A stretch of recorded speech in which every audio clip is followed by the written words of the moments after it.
الحمدللہ رب العالمین والعاقبۃ للمتقین والصلاۃ والسلام علی رسول الکریم اما بعد۔ آگے امام بخاری الرحمن باب بادا باب اصول بالدین والعین، باب اس بیان میں کہ کچھ نقد دے کر قرض کے بدلے صلح کر دینا، یعنی مصالحت کی باتیں ہیں کہ اگر دو لوگوں کے درمیان اختلاف ہو گیا ہو، جھگڑا ہو گیا ہو، کوئی معاملہ الجھ گیا ہو، تو دوسرے لوگوں کو چاہیے کہ اس کو سلجھائیں مصالحت۔ تو اس میں عام طور پر کبھی کبھی مسائل دین لین میں بھی الجھتے ہیں، کسی نے قرضہ مانگا، کسی نے دے دیا، اب قرضہ جس نے دیا وہ واپس مانگ رہا ہے، قرضہ لینے والا دے نہیں پا، تو معاملے تو الجھیں گے نا۔ تو یہاں کہا کہ اگر معاملہ الجھ جائے تو اس کا ایک طریقہ یہ ہے کہ اگر سامنے والا قرضہ نہیں دے پاتا ہے تو جو قرضہ دیے وہ چاہے کہ آدھا معاف کر دے، اور کہ چلو آدھا میں معاف کر دیتا ہوں، آدھا تو دے دو لیکن ایک کیش دے دو جو باقی میں مانگ رہا ہوں، تو پھر ایسی بھی گنجائش ہے۔ حدیث نمبر 2710 کعب بن مالک بیان کرتے ہیں انہو تقاضى ابن ابی حضرت دینن کان لہو علیہ فی عہد رسول اللہ صلی اللہ علیہ وسلم فی المسجد۔ کعب بن مالک بیان کرتے ہیں کہ انہوں نے ابن ابی حضرت سے ایسے قرضے کا مطالبہ کیا جو نبی کے زمانے میں انہوں نے ان کو دیا تھا، اور یہ مسجد کی بات ہے۔ کعب بن مالک اپنا واقعہ بیان کرتے ہیں کہ میں نے ابن ابی حضرت کو قرضہ دیا، تو جب قرضہ دیا ظاہر سی بات ایک دن مانگنا بھی تو ہے، تو کہہ رہے میں مسجد میں تھا اور میری ملاقات ان سے ہو گئی، تو میں نے ان سے وہاں قرضے کا مطالبہ کر دیا۔ کہہ رہے پھر کیا ہوا، فَارْتَفَتْ أَصْوَاتُهُمَا، ان دونوں کی آوازیں بلند ہو گئی، دونوں صحابی، دونوں اچھے لوگ، لیکن پھر بھی بات ہو گئی، کیونکہ انسانی نیچر ہے۔ ایسے برتن ہوتے ہیں نا کچن میں، کتنے بھی اچھے برتن ہوں، کتنے سلیقے سے رکھا جائے، لیکن ایک نہ ایک دن کھٹ پٹ کی آواز آنی ہی آنی۔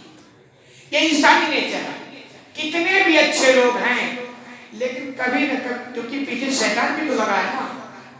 آپ اچھا بننا چاہے شیطان بگاڑ پیدا کرے تو کوئی بھی وجہ ہو سکتی ہے۔ تینوں نے قرضہ دیا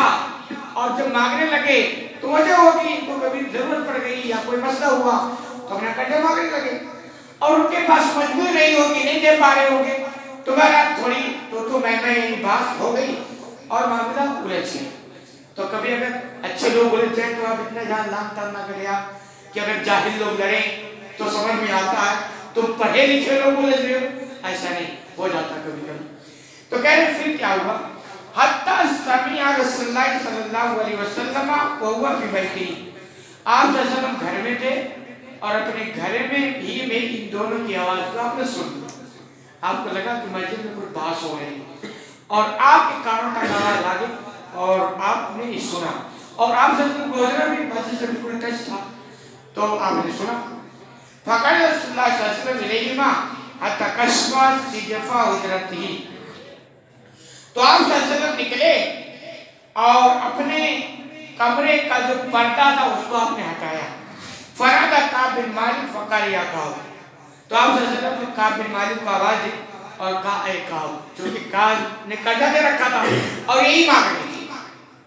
تو حل جانا انہی کے پاس ہے نا، کیونکہ قرض جو دے رکھا ہے اس کی مجبوری کی اس کے پاس ہے ہی نہیں، تو دے گا کہاں سے، تو مسئلہ تو وہاں سلجھنے والے نہیں دکھ رہا۔ تو آپ نے کس کو کہا، کعب بن مالک کو پہلے کہا، قال لبیک یا رسول اللہ، تو آپ کی آواز جب کعب بن مالک کے کان میں پڑی تو انہوں نے کہا اللہ کے رسول حاضر ہو، فرمائیے کیا کہیں۔ فاشار بیدیہ عن ضعیف شطرہ، تو آپ صلی اللہ علیہ وسلم نے کعب کو اشارہ کیا ایسا کرو آدھا معاف کرو،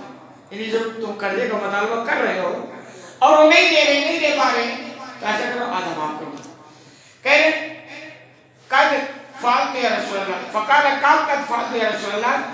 تو کعب نے کہا اللہ رسول صلی اللہ علیہ وسلم میں نے آدھا معاف کروا دیا۔ یہ ایمان تھا نا، اور ایسا ہونا بھی چاہیے۔ آگے کہہ رہے فقال رسول اللہ صلی اللہ علیہ وسلم قم فقضی، پھر آپ صلی اللہ علیہ وسلم نے ابن ابی حضرت سے کہا اب تم کھڑے ہو جاؤ اور باقی جو ہے اس کو ادا کرو۔ پہلے تو آپ نے کہا معاف کرو آدھا،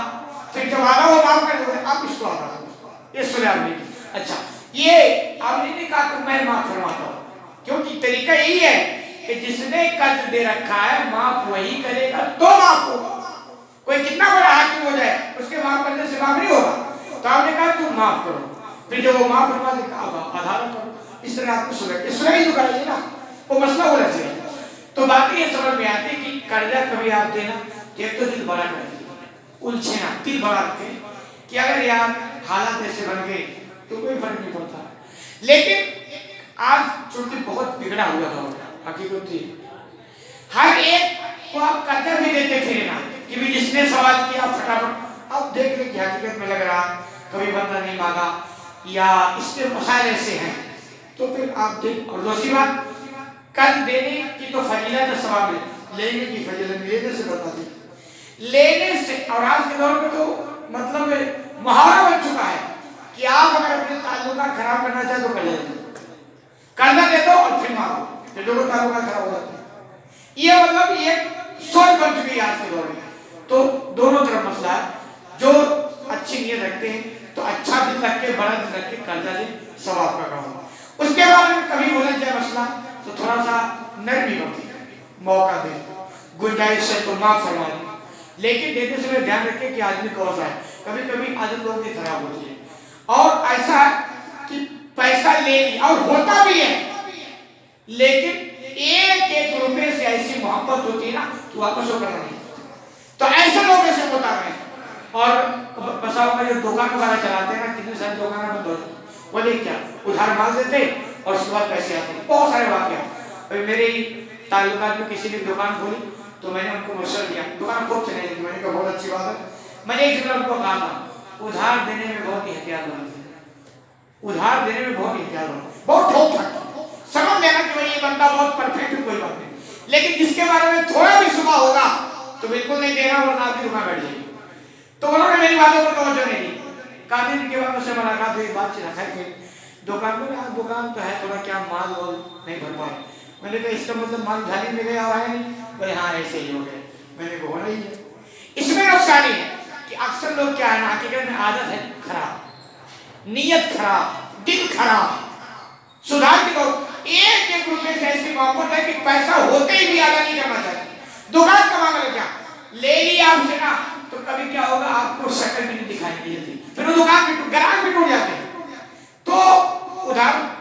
دے سکتے ہیں، کوئی مسئلہ نہیں، لیکن بہت ہی آج کے دور میں بہت ہوشیاری کے ساتھ، ورنہ آپ کے پاس پیسہ ہوتے ہوئے بھی آپ اردو بنتے ہیں۔ تو دونوں طرف کی بہت بڑے ٹیڑھے مسائل ہیں، اللہ دونوں لوگوں کو سمجھنے کی توفیق دے۔ آپ دیں تو اس دور میں خاص طور پر دل بڑا کر